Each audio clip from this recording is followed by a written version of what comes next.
কি অবস্থা মামারা, test cricket at is best.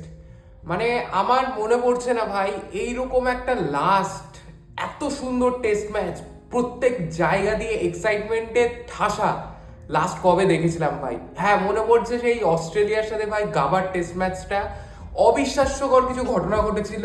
আর এই টেস্ট ম্যাচটাও কিন্তু সেম, যেখানে ইন্ডিয়ার জেতার কোনো রকম চান্সই ছিল না লাস্টে যখন হ্যারি ব্রুক আর জো রুট ব্যাট করছিল।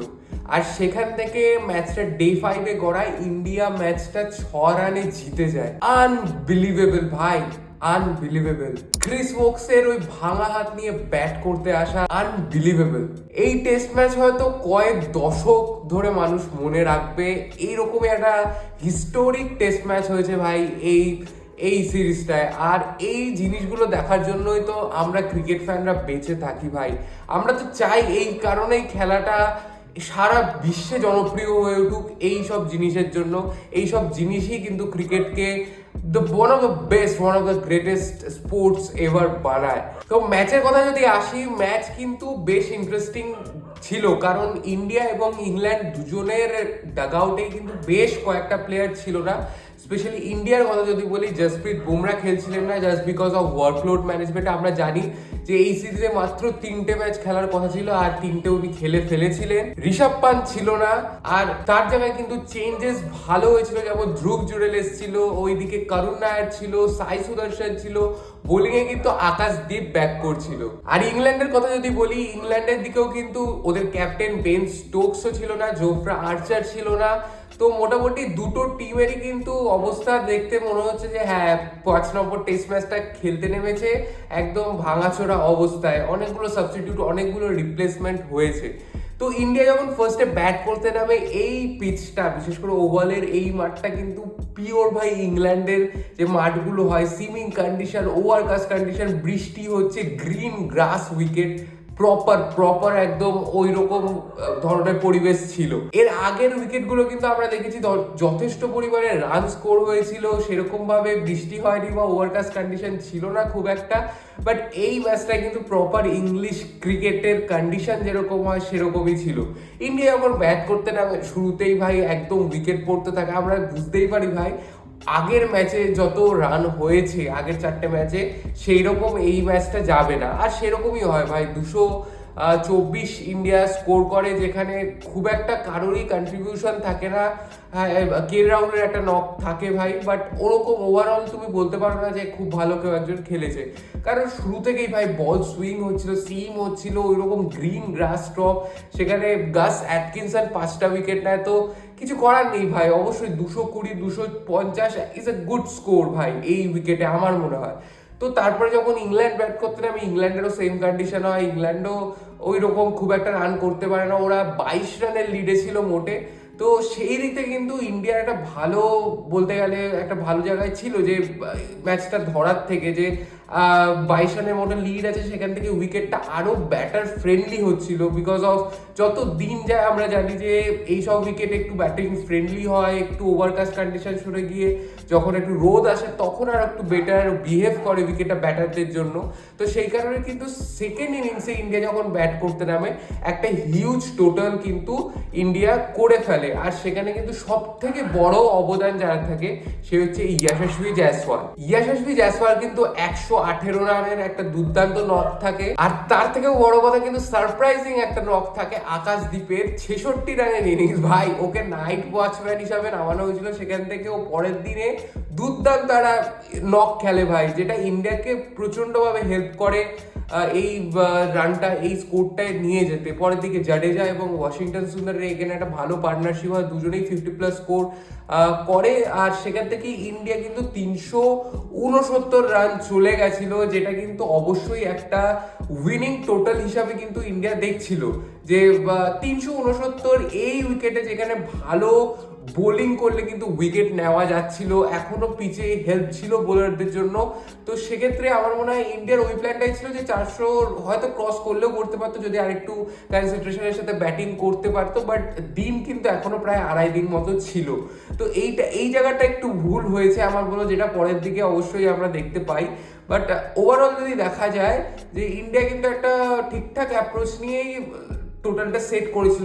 ইন্ডিয়া কিন্তু জানতো ইংল্যান্ড কিভাবে অ্যাপ্রোচ করতে পারে, বাট ইন্ডিয়া জাস্ট বেট করেছিল নিজের বোলারদের ওপর। তারপর যখন ইংল্যান্ড চেস করতে নামে তখন শুরু হয় ভাই এই সিরিজের বেস্ট ইনিংস। শুরু থেকে কিন্তু একদম বেন ডাকেট আর জ্যাক ক্রলি দুর্দান্তভাবে পার্টনারশিপ করে। শুরুর উইকেটটা নিতেও কিন্তু বেশ মেহনত করতে হয়, একদম শেষে গিয়ে কিন্তু জ্যাক ক্রলির উইকেটটা মোহাম্মদ সিরাজ পায়। আর মোহাম্মদ সিরাজকে নিয়ে অবশ্যই আসবো। তারপরের দিন থেকে শুরু হয় আস্তে আস্তে হ্যারি ব্রুক আর জো রুটের কিন্তু পার্টনারশিপটা। ওরা দুজনই কিন্তু আমরা জানতাম এই ম্যাচটা একমাত্র জেতাতে পারে, কারণ এই লাইন আপে সেরকম ভাবে আর ডিপেন্ডেবল ব্যাটসম্যান ছিল না ইংল্যান্ডে। প্রায় 196 রানের কিন্তু একটা পার্টনারশিপ হ্যারি ব্রুক আর জো রুটের মধ্যে হয়, যেটা যে সময় মনে হচ্ছিল ইন্ডিয়া জাস্ট ম্যাচটা এখান থেকে আর জিততে পারবে না, ইংল্যান্ড বের করে নিয়েছে, হ্যারি ব্রুক আর জো রুট বের করে নিয়েছে। যেভাবে এক্সপ্লোসিভলি অ্যাগ্রেসিভলি হ্যারি ব্রুক খেলছিল, তার সাথে কিন্তু সহমত ভাবেই কিন্তু জো রুট পার্টনারশিপ করছিল, একটু স্লো পেসে বিল্ড করছিল। তো দুজনের কম্বিনেশনকে কিন্তু ইন্ডিয়াকে জাস্ট গেমটা থেকে বাইরে করে দিয়েছিল। একদম শুরুতে কিন্তু মনে হচ্ছিল যে ইন্ডিয়া এই ম্যাচটায় ভালো জায়গায় আছে, এই ম্যাচটা জিততে পারে, বাট তারপরে আস্তে আস্তে পার্টনারশিপটা জাস্ট স্বপ্নটা শেষ করে দেয়। লাস্টে একটা হ্যারি ব্রুকের মিসপ্লে শট, ব্যাট ছিটকে যায়, ওখান থেকে ক্যাচ আউট হয়। আর তারপরে কিন্তু শুরু হয় সেই ম্যাজিক্যাল স্পেল প্রসিদ্ধ কৃষ্ণা আর মোহাম্মদ সিরাজের। যে স্পেলটা হয়তো ইন্ডিয়ান ফ্যান্সরা মনে রাখবে সারা জীবন, কারণ এইরকম স্পেল বিদেশের মাটিতে গিয়ে যেখানে অপোনেন্টের ব্যাটসম্যানরা তাদের হোম সয়েলে খেলতে ভয় পাচ্ছে, এটা কিন্তু is not a matter of joke ভাই। যেই বোলিং লাইন আপে জসপ্রীত বুমরার মতো প্লেয়ার নেই, যেখানে অভিজ্ঞ কোনো লিডার নেই এই টিমটায়, সেখানে শুভমান গিলের লিডারশিপে মোহাম্মদ সিরাজের অ্যাগ্রেসিভনেস জাস্ট উড়িয়ে দিয়েছে ইংল্যান্ড টিমকে।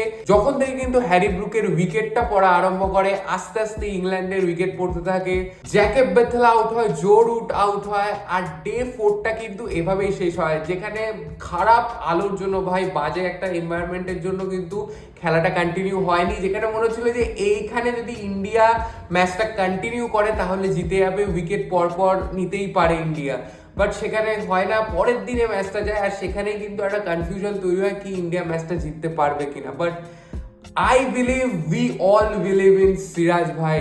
মানে আলাদা লেভেলের পারফরমেন্স, অন্যতম সেরা বোলিং পারফরমেন্স দিয়েছে কিন্তু মোহাম্মদ সিরাজ। এই ম্যাচটা তো ছেড়ে দাও, এই পুরো সিরিজ জুড়েই। যখন ডে 5 শুরু হয়, প্রথম উইকেটটা মোহাম্মদ সিরাজ নেয় জেমি স্মিথের, আস্তে আস্তে প্রসিদ্ধ কৃষ্ণা, মোহাম্মদ সিরাজ দুজনে মিলে পুরো সাফাচার, পুরো লাইন আপ শেষ করে দেয়। লাস্টে ক্রিস ওকস নামে ভাই ওই ভাঙা হাত নিয়ে খেলতে, কিছু করার ছিল না। এই ম্যাচটা ইংল্যান্ডের জেতার কথা ছিল, এখান থেকে ইন্ডিয়া ছিনিয়ে নিয়েছে নিজের জয়টা। এখান থেকে ইংল্যান্ড হারতে পারতো না, যেখানে 301-এ মাত্র 4 উইকেট জো রুট আর হ্যারি ব্রুকের মতো প্লেয়ারের উপস্থিতি ছিল। সেখান থেকে আরো 6টা উইকেট নিয়ে এই ম্যাচ জেতা জাস্ট আনবিলিভেবল ওই মোমেন্টে ছিল। আর সেটা কিন্তু সত্যি করে রেখেছে এই 11টা প্লেয়ার। সত্যি অনবদ্য পারফরমেন্স ভাই, প্রত্যেকটা প্লেয়ার অবিশ্বাস্য পারফরমেন্স করেছে, প্রত্যেকটা প্লেয়ারের কিন্তু আমি প্রশংসা করব এইখানে। অবশ্যই অনেক কথা হয়েছিল কিন্তু এই টিমটাকে নিয়ে যে ইংল্যান্ডে গিয়ে কি করতে পারবে। একদম নতুন ক্যাপ্টেন শুভমান গিলের আন্ডারে গৌতম গম্ভীরের কাছে কিন্তু অনেক প্রশ্ন ছিল যে এই টিমটাকে কিরকম করছে। 5টা ম্যাচেই কিন্তু 5 রকম ভাবে টিমটা খেলেছে, সফল হয়েছে অনেকবার লাইন আপ। তো বিভিন্ন প্রশ্নের সম্মুখীন কিন্তু হতে হয়েছে বারবার গৌতম গম্ভীর আর শুভমান গিলকে, আর তার উত্তর কিন্তু আজকে এরা দিয়েছে মাঠে। আর সেই উত্তরের মানে প্রতিফলনে কিন্তু সবাই ছিটকে গেছে ভাই, যেই লেভেলের পারফরমেন্স দিয়েছে। এবার যদি একটু কথা বলি ভাই মোহাম্মদ সিরাজের।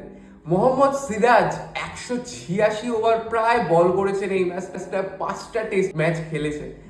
একটা সিরিজ আমার মনে পড়ে না যেখানে মোহাম্মদ সিরাজ খেলেননি, একটা ফরম্যাট মনে পড়ে না যেখানে তাকে রেস্ট নিতে হয়েছে বা তার ওয়ার্কলোড ম্যানেজমেন্ট করতে হয়েছে। জাস্ট অন্য লেভেলের কিন্তু অপারেট করছে মোহাম্মদ সিরাজ, আমাদের ডিএসপি সাহেব। আর সেখানে কোনো ইনজুরি নেই, কোনো ফ্যাটিক নেই, এক্ষুনি এশিয়া কাপ খেলাও আবার কিন্তু প্লেয়ারটা খেলে দেবে। এই রকম লেভেলের ডেডিকেশন, এই রকম লেভেলের কিন্তু ফিটনেস মোহাম্মদ সিরাজের আনবিলিভেবল ভাই। সত্যি হ্যাটস অফ এই প্রত্যেকটা প্লেয়ারকে, মোহাম্মদ সিরাজকে, শুভমান গিলকে, যারা আজকে এই জায়গাটায় কিন্তু টিমটাকে এনে পৌঁছেছে। অবশ্যই আমরা জানি যে ইন্ডিয়ান ক্রিকেটে অনেক বড় বড় মহারথী ছিল, আছে, থাকবে। আমরা সচিন তেন্ডুলকার দেখেছি, সুনীল গাভাস্কার দেখেছি, বিরাট দেখেছি, রোহিত শর্মা দেখেছি, কিন্তু ইন্ডিয়ান ক্রিকেট কোনোদিনও থেমে থাকেনি। তার উদাহরণ এইটা। ওরা রিটায়ার করবে, ওরা আসবে, ওরা থাকবে, কিন্তু ইন্ডিয়ান ক্রিকেট সবসময় চলবে। আর এইরকম কামব্যাক কিন্তু আবারও হবে।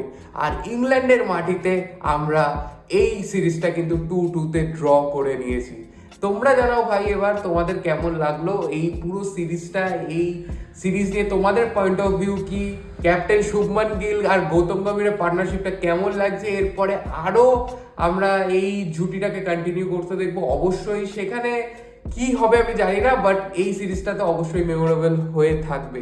দেখা হচ্ছে ভাই পরের ভিডিওতে। টাটা।